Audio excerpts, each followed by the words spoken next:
Bienvenue à vous chers humains, je m'appelle Émilie et d'aussi loin que je me souvienne, j'ai toujours mis beaucoup d'énergie à réaliser mes rêves.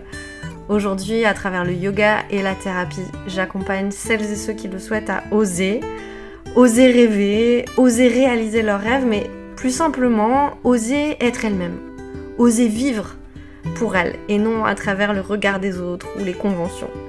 Je suis entrepreneur dans le bien-être et la santé, spécialisée en dépendance affective et ici, je partage avec vous tous les aspects du monde qui me passionnent en tant qu'être spirituel incarné sur cette terre. Nos blessures d'être humain, nos tribulations, nos pardons, mais aussi et surtout nos amours. J'espère que ça vous plaira. Hello. Trop contente de vous retrouver pour ce dernier des 4 épisodes sur le cycle féminin. Pour moi, le premier sur les règles et le dernier, donc celui-ci, sur ce qu'on appelle la phase descendante ou la phase de l'enchanteresse, sont probablement les plus importants. Le premier dure 1 heure déjà, donc ça se sent qu'il y avait des choses à dire, et je pense que celui-ci va durer un petit peu aussi. Parce que aussi ce sont 2 phases qui sont un petit peu diabolisées et pas assez respectées. Et en fait, ce sont les 2 clés pour une vie qui, pour moi, tend vers plus d'épanouissement. Alors, je vous invite évidemment à écouter les 3 épisodes précédents pour rester dans le cycle complet. Alors, moi j'ai voulu vraiment parler à cœur ouvert du cycle féminin et de son impact sur déjà mon quotidien de femme, parce que en fait j'ai appris à y faire attention avec les années et j'ai compris qu'en fait c'était aussi parce que j'y faisais attention que mon cycle est devenu plus régulier, que j'ai eu moins de douleurs, que tout ceci est devenu est passé d'être une contrainte à un moteur, en fait, et un allié même, je dirais. À la fois dans, évidemment, tout mon quotidien, mais aussi dans mes relations, dans ma gestion émotionnelle, dans mon travail, dans ma créativité, etc. Donc l'idée, c'est de vous aider à faire peut-être un bout de ce chemin-là, parce que comprendre ça, apprivoiser mon cycle, ça a été aussi le début d'une longue guérison de mes blessures, d'un vrai chemin de connaissance de moi-même, d'acceptation et d'amour. Et quand on souffre de dépendance affective ou de troubles affectifs de manière générale, c'est vraiment un excellent support, et je disais allié tout à l'heure, mais c'est vraiment ça. Donc si ça peut aider d'autres femmes, évidemment c'est le but. Et cet épisode et ces 4 épisodes d'ailleurs sont aussi dédiés aux hommes, pour rétablir un petit peu la balance, pour apprendre à mieux nous comprendre, mieux nous aimer. Donc j'espère que vous serez aussi nombreux à les écouter. Alors, donc je disais la phase de descendante. Alors, pourquoi j'ai appelé ça descendant ? Parce qu'en fait, c'est la phase de la lune qui correspond à la lune décroissante, donc qui va vers la nouvelle lune et donc qui va vers les règles. Mais c'est aussi une phase qu'on appelle la phase de l'enchanteresse, donc c'est peut-être un mot qui est tout de suite un petit peu plus... alors je sais pas si c'est connoté plutôt péjorativement ou positivement, moi j'aurais dit plus positivement, mais peut-être pas pour tout le monde. En tout cas, je vais vous expliquer pourquoi on dit la phase de l'enchanteresse, et ça représente bien le truc. Donc c'est une phase qui succède à l'ovulation, qui précède les règles, et qui donne pas trop envie de s'y plonger. Personne n'attend cette phase avec impatience, et pourtant, pour moi, c'est vraiment une phase merveilleuse. Donc le but de cet épisode, vous allez le voir, c'est de tenter de vous faire découvrir un petit peu ces secrets et de vous faire apprécier à sa juste valeur cette phase de l'enchanteresse. Alors, petit point, comme je le fais à chaque fois, d'un point de vue physique, donc qu'est-ce qui se passe biologiquement dans cette phase-là, qu'on appelle la phase lutéale. Alors très rapidement, c'est parce que lutéal, c'est un adjectif en fait qui veut dire corps jaune. Et donc c'est ce qui est... c'est ce fameux corps jaune qui va produire la progestérone jusqu'aux règles. Donc après l'ovulation, on subit une baisse très brutale des oestrogènes et donc une augmentation brutale de la progestérone. Et ce sont en fait ces deux modifications brutales, le mot n'est vraiment pas anodin et mis au hasard, ce sont ces deux modifications hormonales qui vont provoquer de la fatigue et une dérégulation des émotions. Donc physiquement, on retrouve un petit peu les symptômes de la phase des règles. On commence à avoir la peau plus sensible, plus grasse, on commence à plus stocker aussi, donc à la fois du gras, à la fois de l'eau. On a une baisse également de la libido, mais en réalité, pas toujours. C'est-à-dire que on appelle ça aussi la phase de l'enchanteresse parce que c'est une phase dans laquelle on va aussi, si on accepte pleinement cette phase, si on est en accord avec chacune d'entre elles d'ailleurs, de ces 4 phases, on va trouver aussi une forme de puissance sexuelle. Et donc, en fait, on peut le vivre à la fois de manière très... d'avoir une baisse de libido, ou alors on peut avoir une espèce de puissance révélation à ce moment-là de cette phase. Donc c'est aussi pour ça qu'on appelle ça la phase de l'enchanteresse. Le fait d'avoir une augmentation de la progestérone, ça va faire qu'on va commencer à gonfler. Voilà, charmant. Maintenant, qu'est-ce qui se passe d'un point de vue cognitif, donc d'un point de vue des pensées, des schémas mentaux, etc.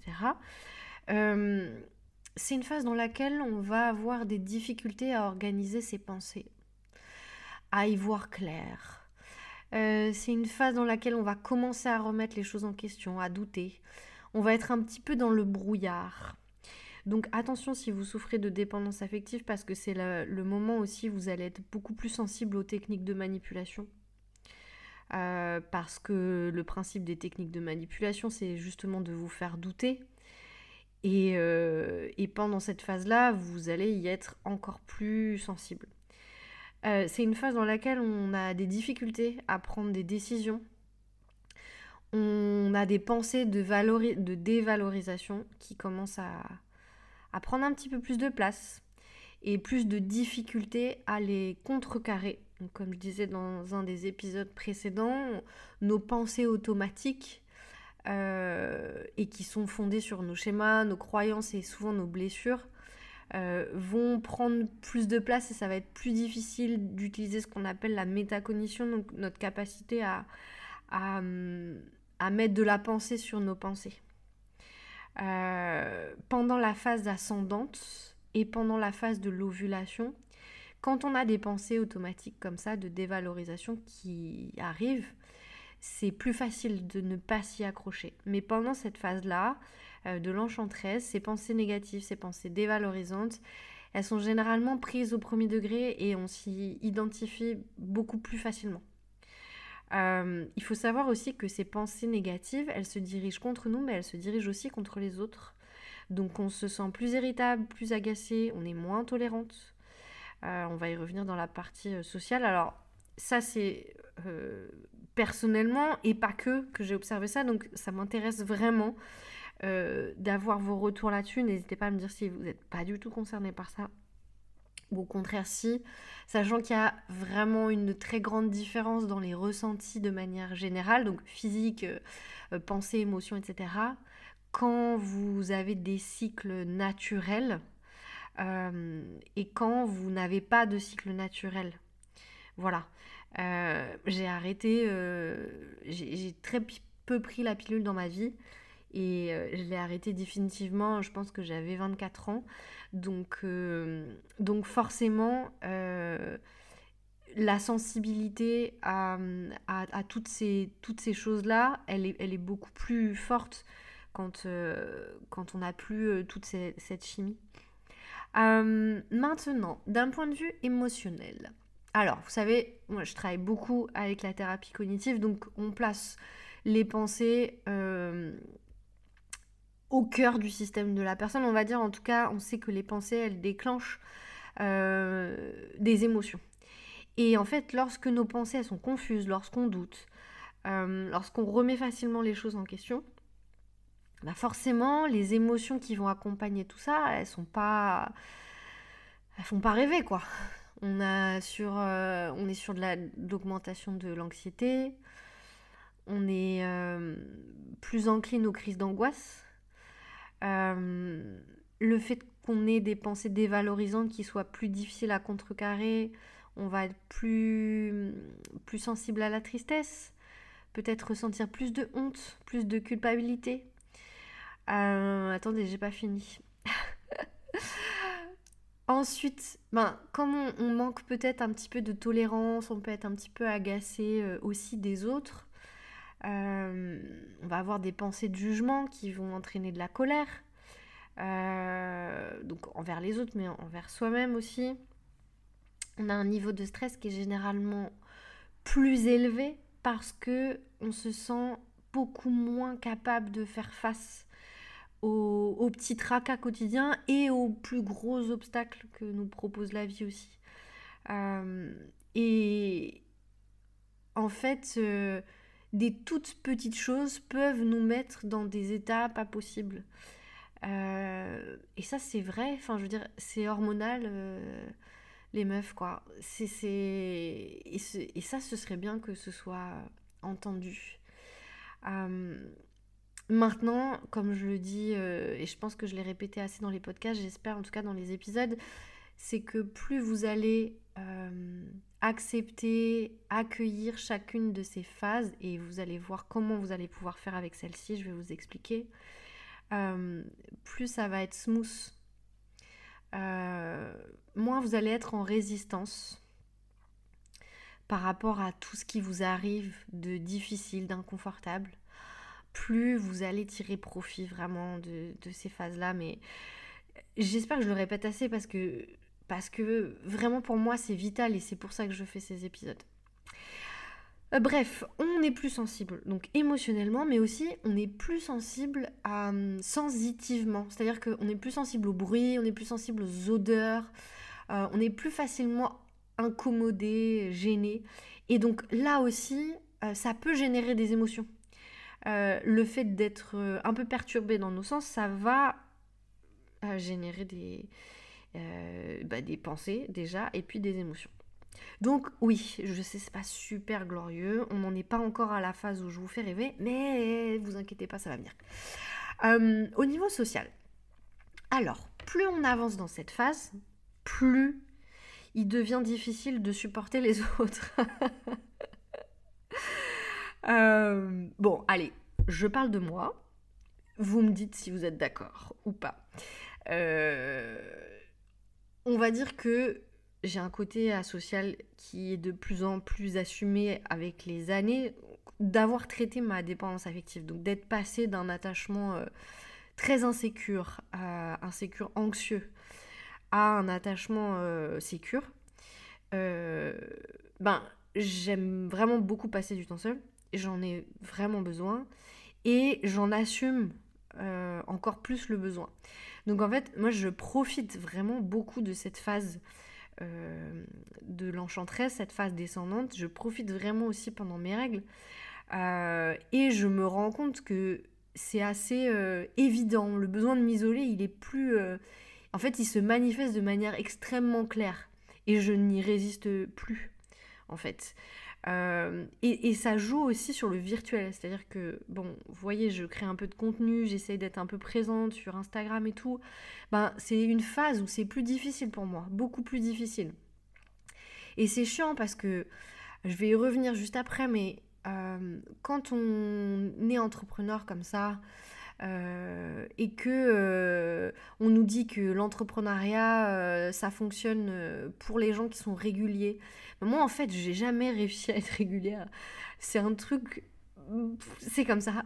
J'en ai parlé dans un des épisodes où j'avais mon chef quand j'étais quand j'étais salariée qui m'avait dit mais toi Émilie t'es tellement en dents de scie, mais oui mais en fait oui, alors encore plus à l'époque parce que j'assumais pas du tout et j'avais pas du tout conscience de tous ces trucs.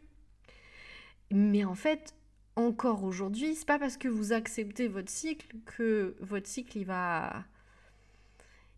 va disparaître, que vous allez devenir linéaire. Au contraire, vous allez au contraire jouir vraiment, le mot est très juste pour moi, mais jouir vraiment de chaque phase. Euh, et donc dans l'entrepreneuriat, et encore une fois on en revient à cette histoire de on vit dans un monde linéaire et en fait c'est chaud. Enfin je veux dire, je pense qu'il y a d'autres manières de réussir en tant qu'entrepreneur. J'ai envie d'y croire, dites-moi si vous êtes avec moi ou pas, mais d'autres manières de réussir que d'être toujours absolument régulière et linéaire. Voilà. Alors, je me suis un petit peu égarée, mais voilà ce qu'on peut dire au niveau social. Et donc, sans transition, la partie sur la créativité, motivation. Donc, ce que je disais, c'est que c'est une phase où, là aussi, j'ai tendance à me renfermer un petit peu plus sur moi. La phase de descendante, c'est la phase qui correspond à l'automne, hein, dans le cycle des saisons. Donc, vous voyez un petit peu ce qu'est l'automne. Y a des gens qui détestent l'automne et puis il y a des gens qui l'adorent. Et en fait, cette phase de l'enchantresse, en fait, vous allez pouvoir choisir. Vous allez pouvoir choisir si vous voyez les belles couleurs de l'automne, l'énergie qui descend, le fait de se retrouver un peu cocooning et tout, ou la pluie qui arrive, le manque de lumière, la tristesse, etc., etc. En fait, c'est vous qui choisissez, quoi. Mais pour moi, c'est vraiment une phase où j'ai très envie de m'occuper de moi, de prendre soin de moi. Donc, c'est aussi une phase où je vais manquer de motivation. C'est une phase où je vais manquer de proaction. Euh, et c'est une phase où je lâche un petit peu plus prise, voilà, sur le boulot, sur les responsabilités. Et je serais vraiment très curieuse de savoir si ça vous fait la même chose ou pas. Euh, mais voilà, pour moi, cette phase-là, elle est un petit peu comme la phase des règles. Elle commence à être propice aux prémices d'un projet. Je dis prémisse parce que l'idée, c'est pas de se mettre à bosser tout de suite sur un truc, c'est au contraire de faire de la place, en fait. Pour moi, c'est vraiment l'image de l'automne, elle est très vraie. Parce qu'en fait, on se débarrasse de nos feuilles euh, pour faire de la place pour quelque chose de neuf qui va commencer à maturer, à être en gestation en fait à l'intérieur de l'arbre. On ne voit pas ce qui est en train de se passer. En fait, on le voit, on commence à le voir quand il y a les premiers bourgeons, les fleurs, etc. Mais en fait, il se passe plein de trucs avant ça. Et donc, pour accéder à ça, il faut se débarrasser de trucs. Donc, il faut lâcher des trucs. Et pour moi, cette phase de l'enchantresse, elle est idéale pour ça. Et donc, c'est aussi une phase où on peut explorer. On peut explorer de manière complètement... en lâchant complètement prise, en fait. Sans comment dire? C'est pas sans réfléchir, mais c'est sans contrainte et sans jugement et sans attente. Voilà, c'était ça le mot que je cherchais, attente. Vous pouvez vous mettre, je sais pas moi, à peindre, à dessiner, à écrire, à chanter, à jouer de la musique, etc. Sans créer d'enjeux, en fait. Les enjeux, ils viendront, mais bien plus tard, bien bien plus tard. Voilà. Donc maintenant, j'ai vraiment envie de vous expliquer en quoi cette phase-là, pour moi, elle est pleine de richesse. Euh, En fait, pourquoi est-ce qu'on déteste autant cette phase? Euh, En fait, cette phase, elle nous place dans un état d'impuissance. Notre corps change, on est fatigué, parfois on rentre plus dans nos fringues tellement on est gonflé, on a envie de rien.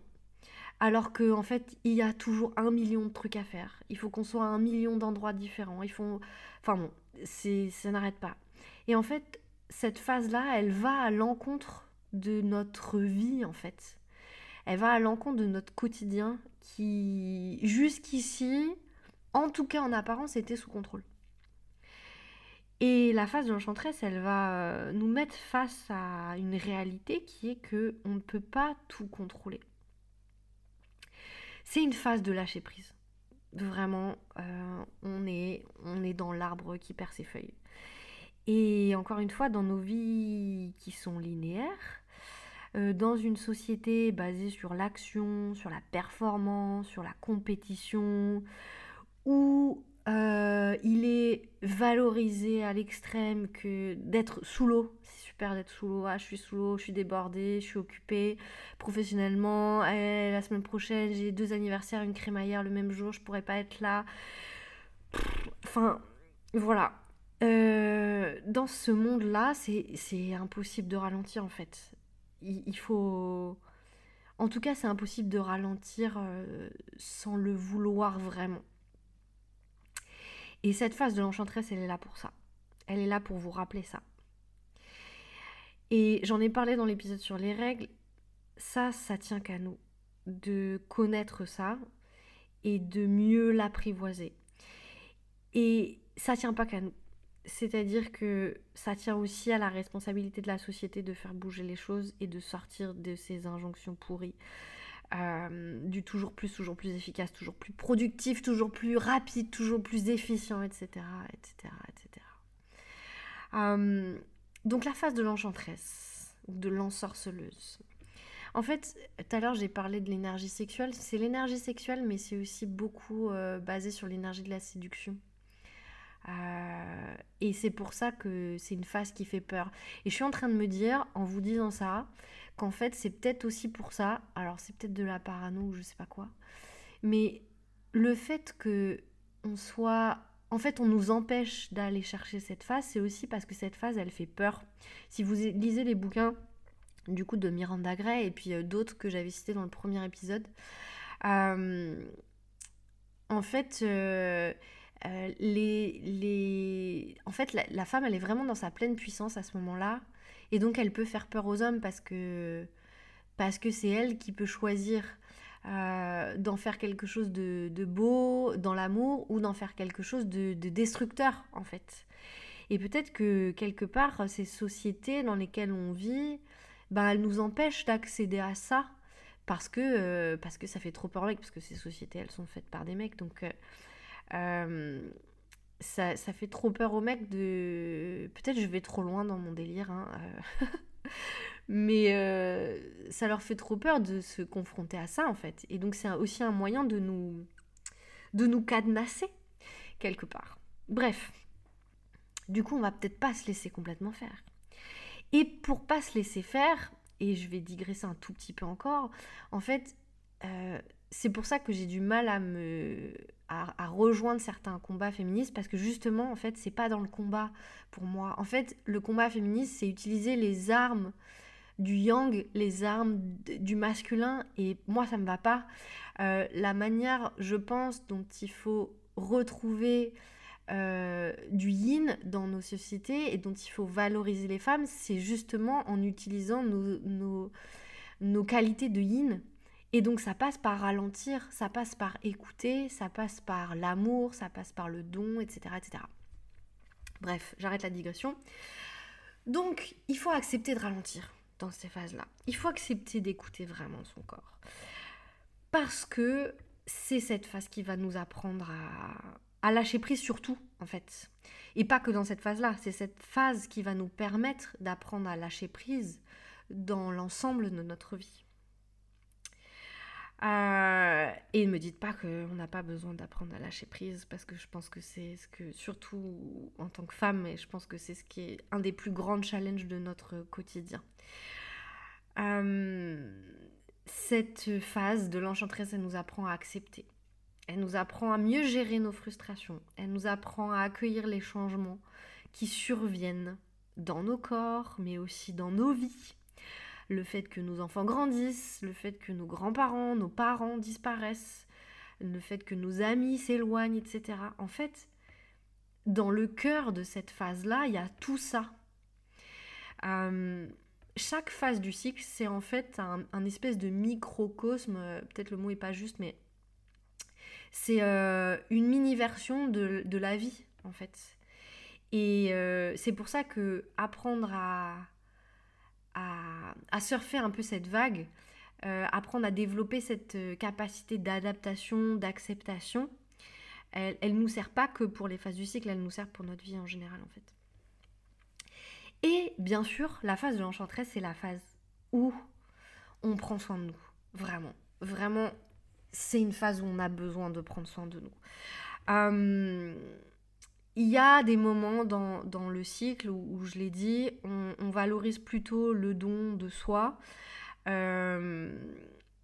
Et en fait, ce don de soi, c'est quelque chose qui, dans notre société, est complètement valorisé. On valorise la mère qui se sacrifie pour ses enfants. On valorise la femme qui donne tout pour sa famille, etc. Donc ça, c'est très valorisé. Donc en fait, cette phase-là, elle n'est pas si difficile, la phase de la mère, etc. C'est pas très difficile à mettre, à accepter. Mais en fait, la phase où on prend soin de nous, tout de suite, on est égoïste. Tout de suite, on est tourné vers soi. On n'est pas digne et ça ne nous correspond pas. Mais en fait, on a besoin de ça. Et je pense que ça participerait largement, sortir de cette idéalisation du sacrifice, ça participerait largement à sortir des troubles en fait de la dépendance affective. Parce qu'aujourd'hui, c'est plus valorisé de s'oublier, ouais, et d'être vu comme un sauveur, une sauveuse, que de prendre soin de soi. Maintenant, il y a évidemment tout un mouvement de dev perso qui prône l'amour de soi, le fait de prendre soin de soi, etc. Et c'est merveilleux. Mais en fait, prendre soin de soi, c'est pas forcément ce qu'on pense. Oui, bien sûr, prendre soin de soi, c'est prendre soin de son corps, je sais pas moi, aller chez le coiffeur, chez l'esthéticienne, etc. Manger un truc qui nous fait plaisir, ça passe évidemment par l'essence. Mais en fait, prendre soin de soi, c'est tout sauf fuir qui on est. C'est tout sauf anesthésier ce qu'on ressent. Et malheureusement, souvent, parfois en tout cas, dans des techniques pour prendre soin de soi, il peut y avoir justement des choses qui vont éteindre ce dont on a vraiment besoin, comme regarder des séries Netflix, manger ce qui vous fait plaisir, sortez avec vos copines, aller picoler, etc. Oui, bien sûr que ça fait du bien, mais en fait, prendre soin de soi, c'est apprendre à regarder ses émotions en face, s'asseoir avec elles et dire ok, je t'écoute, qu'est-ce que tu as à me dire? J'arrête de te fermer la porte, j'arrête de t'empêcher d'exister. J'accepte de t'écouter. Et ça passe par des moments du coup inconfortables. Désolée. Maintenant, prendre soin de soi, c'est aussi évidemment apprendre à dire stop quand on n'en peut plus, même si ça va pas faire plaisir à l'autre. Alors ça, il y a des moyens de le faire. Il y a des techniques pour le faire de manière douce, pour pas briser non plus la relation. Mais ça s'apprend vraiment. Et aussi, pour moi, ça passe par faire attention aux réseaux sociaux. Vraiment, pour moi, les réseaux sociaux, bien sûr que je les utilise et que heureusement que c'est merveilleux qu'ils soient là. Mais pour beaucoup, les réseaux sociaux, c'est un moyen de se dévaloriser encore plus. Et prendre soin de soi, c'est apprendre à prendre de la distance. Et pareil, il y a des techniques qui existent pour apprendre à se détacher de tout ça. Et enfin, pour moi, prendre soin de soi, c'est aussi ralentir. Et ça tombe bien parce que cette phase-là de l'enchanteresse, elle est faite pour ralentir. Elle est faite pour apprendre à dire plus non, à dire plus stop, à dire plus j'ai besoin de temps pour moi. Bref, elle est faite pour penser un petit peu plus à vous. Maintenant, qu'est-ce que dit Miranda Gray sur la phase de l'enchanteresse? Dans son livre Lune Rouge, elle dit « L'enchanteresse prémenstruelle représente le déclin des énergies de l'automne et l'obscurité grandissante de la lune descendante. C'est une femme sexuellement puissante qui possède un pouvoir magique et la capacité d'ensorceler et de défier les hommes.